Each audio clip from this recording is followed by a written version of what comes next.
First question ये है कि छत्तीसगढ़ में सबसे बड़ी सेमीकंडक्टर की फैक्ट्री बनने वाली है, तो उसके बारे में मतलब आप क्या बताना चाहेंगे?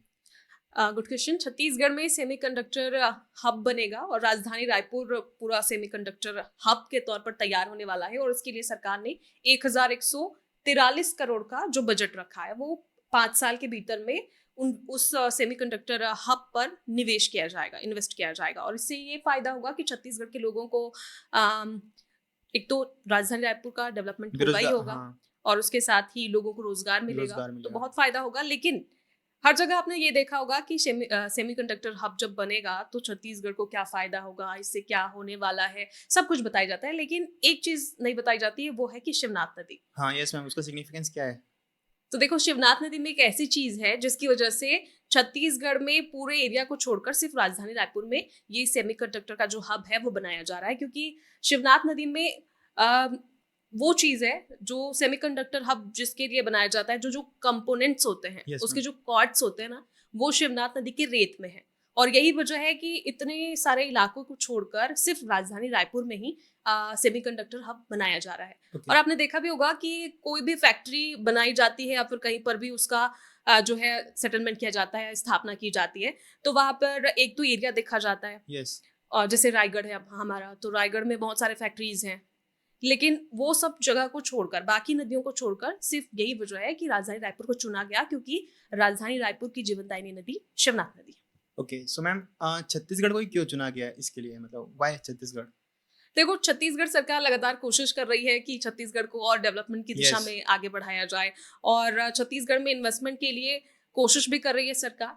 तो एक तो मेन फोकस ये था कि छत्तीसगढ़ जल्दी से जल्दी डेवलप कर सके, क्योंकि छत्तीसगढ़ में भी बीजेपी की सरकार है, डेफिनेटली। ऑब्वियस है। और जब ट्रिपल इंजन की सरकार हो जाती है तो फायदा तो होना ही है। मैम, छत्तीसगढ़ के सुकमा जिले में कौन सा ऐसा गांव है जो कि नक्सल मुक्त हो चुका है अभी फिलहाल? सुकमा में अभी बड़े सट्टी एक गांव है जो पूरी तरह से नक्सल मुक्त हो गया है। और नक्सल मुक्त कैसे घोषित किया जाता है, क्या उसका प्रोसेस होता है, ये भी मैं बता देती हूँ। जैसे कोई गांव है, यस। तो वहाँ के लोग, वहाँ का जो जनप्रतिनिधि होता है, जैसे सरपंच हो गए, और गांव अक्सर शहर में पार्षद होते हैं, तो वैसे ही गांव में जैसे सरपंच होते हैं, पंच होते हैं, वो सब मिलकर बैठकर ये डिसाइड करते हैं कि अब हाँ ठीक है, हमारा गांव नक्सल मुक्त हो गया है, तो जो पुनर्वास की नीति है सरकार की, वहां तक पहुंचाना होता है। तो सबसे पहले बड़े सट्टी के जो जनप्रतिनिधि हैं, जो सरपंच है, वो सरकार के पास पहुंचे और उन्होंने बताया कि हमारा गांव अब नक्सल मुक्त हो चुका है। तो सबसे पहला गांव तो सुकमा का वही था, बड़े सट्टी, जो नक्सल मुक्त हो गया है। और इसके साथ ही उसको सरकार ने अब 1 करोड़ की राशि भी दी है। ओके। अब वो 1 करोड़ से डेवलपमेंट का काम किया जाएगा, जैसे सड़क है, स्कूल है, गांव की डेवलपमेंट के लिए जितनी भी चीजें हाँ, होती है, हाँ। मूलभूत सुविधाएं होती हैं, उनको डेवलप किया जाता है। और लगातार सरकार ये भी कोशिश कर रही है कि लगातार ऑपरेशंस चलाए जा रहे हैं, ताकि जो गांव हैं वहां के लोगों तक ये बात पहुंच जाए कि पुनर्वास नीति भी है सरकार की। और उसी से प्रभावित होकर जो गांव के लोग हैं वो लगातार सरकार की तरफ आगे बढ़ रहे हैं। कई सारी खबरें हम लगातार रोज भी पढ़ते हैं यस मैम। कि यहाँ नक्सलियों ने आत्मसमर्पण किया। आज ही मैं एक खबर पढ़ के आ रही थी, जब 8 लाख का नक्सली था, उसने सरेंडर किया था। और आपने भी अभी सुना होगा कि बसव राजू एक हाँ, हाँ, खूंखार हाँ। नक्सली यस लीडर मैम। था, तो उसने तो सॉरी, मैम, उसको मार गिराया गया। तो ऐसी लगातार खबरें आती रहती है और यही वजह है कि जो लोग हैं वहां तक अब पहुंचने लगा है, सरकार की जो भी सुविधाएं है ना, उस वहां तक पहुंचने लगी है। और उसी के थ्रू अब लोग अपने गांव को नक्सल मुक्त का दर्जा देने के लिए आगे बढ़ रहे हैं। इसी क्रम में बड़े सट्टी गांव के जो जनप्रतिनिधि हैं, उन्होंने अपने गांव को नक्सल मुक्त किया। लेकिन सबसे बड़ी बात यह भी है कि जब नक्सल मुक्त कोई गांव का जनप्रतिनिधि करता है, या फिर जो गांव घोषित हो जाता है हाँ, नक्सल हाँ। मुक्त हो चुका है अब वो, तो उनको एक खतरा भी रहता है। पूछो क्या? क्या मैम? नक्सली जो रहते हैं वो कोई ना कोई बड़ी वारदात को अंजाम दे देते हैं। अच्छा। मतलब जैसे आप सामने आए, आपने कहा कि हाँ ठीक है, हमारा गांव अब नक्सल मुक्त हो गया है, लेकिन जो नक्सली लीडर्स हैं, जो नक्सली हैं, वो फिर उस गांव को नुकसान पहुंचाने के लिए पहुंच जाते हैं कि हम अभी भी हैं। बट वो तो सरेंडर कर दिया ना। नहीं, अभी पूरे नक्सली सरेंडर नहीं किए हैं ना। अभी छत्तीसगढ़ 31 मार्च 2026 तक एक गोल है, एक लक्ष्य है। केंद्रीय गृह मंत्री अमित शाह ने कहा है कि 31 मार्च 2026 तक हाँ। पूरे इंडिया को नक्सल मुक्त कर दिया जाएगा, स्पेशली और छत्तीसगढ़ को। स्पेशली छत्तीसगढ़ को। तो इसी की दिशा में काम किया जा रहा है, लेकिन नक्सली अभी भी हैं। और मुझे जहां तक लगता है कि अगर नक्सली खत्म हो भी जाते हैं, तो जो नक्सलियों वाली मानसिकता रहती है कि हाँ हमारा गांव अभी भी संपन्न है, हमें जरूरत नहीं है, हमें कोई और सुविधाएं चाहिए नहीं, हम जंगल में रहेंगे, खाएंगे पिएंगे और यूं ही हमारा जीवन चलता रहेगा, तो वो एक नक्सल मानसिकता उसी को कहते हैं। Yes ma'am. और गांव-गांव के जो लोग हैं उनके अंदर ये है, तो नक्सलवाद भले ही जो शस्त्रधारी नक्सली हैं वो खत्म हो सकते हैं, लेकिन जो विचारधारा है वो शायद नहीं खत्म होगी। Definitely ma'am. मैम क्या होता है ना, जो मतलब नक्सली जो सरेंडर करते हैं तो उनको सरकार क्या सुविधा देती है? सरकार बहुत सी सुविधा देती है, जैसे देखो, अगर कोई सरेंडर करता है, हाँ। नक्सली है, तो उसको एक प्रॉपर इनाम का घोषणा की जाती है, मतलब अलग कुछ अलग, पैसे हाँ, देते हैं? पैसे दिए जाते हैं, अलग अलग जगहों में अलग अलग होती है।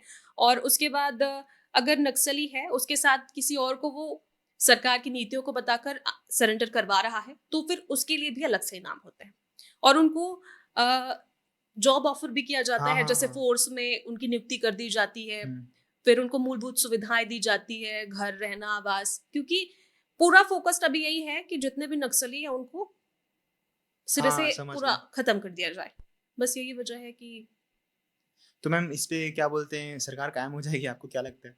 सॉरी, सरकार इस पे कायम हो जाएगी, ये मतलब मिशन सक्सेसफुल होगा?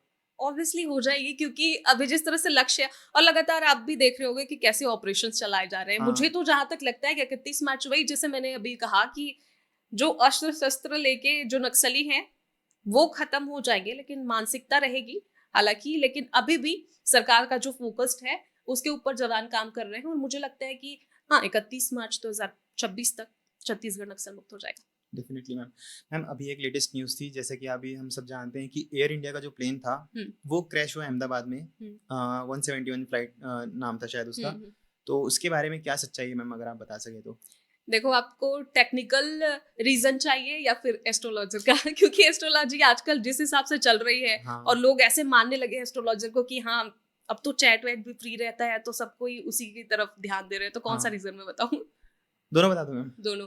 तो पहला रीजन तो ये है कि टेक्निकल फॉल्ट था जिसकी वजह से एयर इंडिया की फ्लाइट क्रैश हो गई, ऐसा बताया जा रहा है। हालांकि जब ये दुर्घटना घटी तो जो ब्लैक बॉक्स रहता है जिसमें सारी जानकारी रहती है कि फ्लाइट में क्या दिक्कत हुई थी, और पायलट की तरफ से क्या कोशिश की, मतलब उसमें सब कुछ रिकॉर्ड होता है। एक ब्लैक बॉक्स होता हाँ है, हाँ लोगों को शायद जानकारी नहीं होगी, तो इसके थ्रू मैं आपके चैनल के थ्रू दे रही हूँ। तो उस ब्लैक बॉक्स को पहले ढूंढा गया, तो काफी घंटे लगे थे, क्योंकि पूरी तरह से एयर इंडिया का जो हाँ मैम, बहुत बुरा जी था। जो फ्लाइट थी वो क्रैश हो गई थी, तो पूरी तरह से जलकर सब खत्म हो चुका था।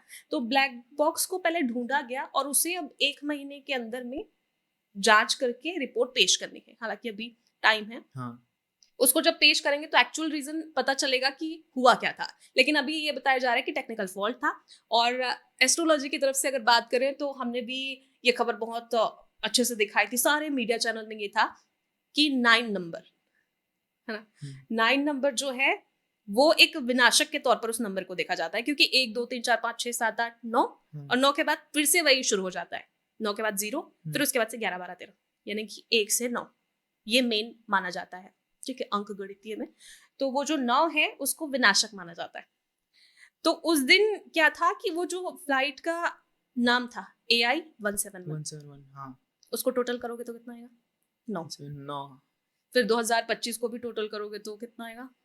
9। और उस दिन डेट क्या थी? डेट याद नहीं है मेरे को। डेट थी 12 जून। उसको टोटल करो, 6, यानी कि जून का 6 और 12, 9। 9, ठीक है। और 2025 और 12 जून, यानी कि 9 और 9, दोनों को फिर जोड़ो, कितना आएगा?